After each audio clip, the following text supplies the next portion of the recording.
Hare Krishna. The more we live for the world, the more we live away from the self.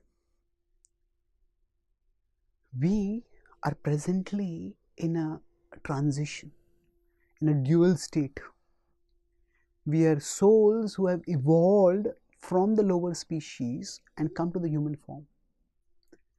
And now, in the animal forms, we simply respond to the outer world and live to get outer pleasures, get food, shelter, a mate, and on a show strength.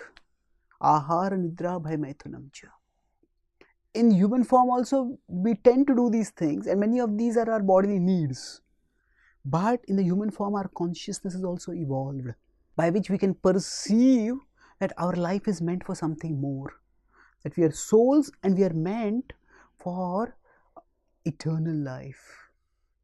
So we have these two imperatives. The self within us longs for eternal life and eternal love, and the world around us pulls us towards instant pleasures that also get over in an instant. So we have to make a choice, and the way to choose is by our intelligence and by our association.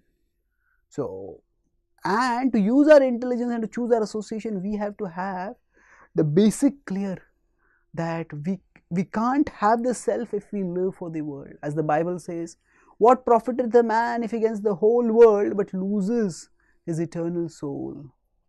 So Krishna also tells us that we have to make this choice in the Bhagavad Gita in 2.69 when he states, Ya nisha sarva bhutanam tasyam jagriti sanyami yasyam jagriti bhutani sa nisha pashyato muneh. He says that which is night for all living beings is day for the self-realized, and that which is day for all living beings is night for the self-realized.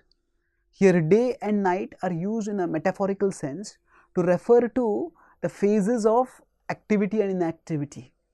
So materialistic people are very active in materialism, whereas that spiritualists see as temporary and they distance themselves from it. Spiritualists are very active in the inner growth, in understanding how their heart is being cleansed, how their pure heart is getting attracted towards the Supreme.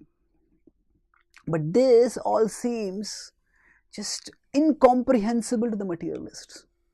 So, just as day and night cannot come together, the more we are into the night, the further we are from the day.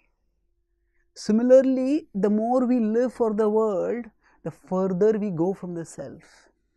And the closer we need to go to the self, the further we need to go from the world.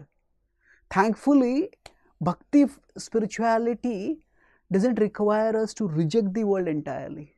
Asks us to revise our purpose for interacting with the world. We function in the world not to get worldly pleasures, but to serve Krishna in this world. And then Krishna says, Itah pravrittir bhutanam yena sarvamidam tatam swakarmanatam abhyarcha siddhim mindati manava. That if we work in this world in a mode of service to our Lord, who is the whole whose parts we are eternally, then even by functioning like this, we can attain Him.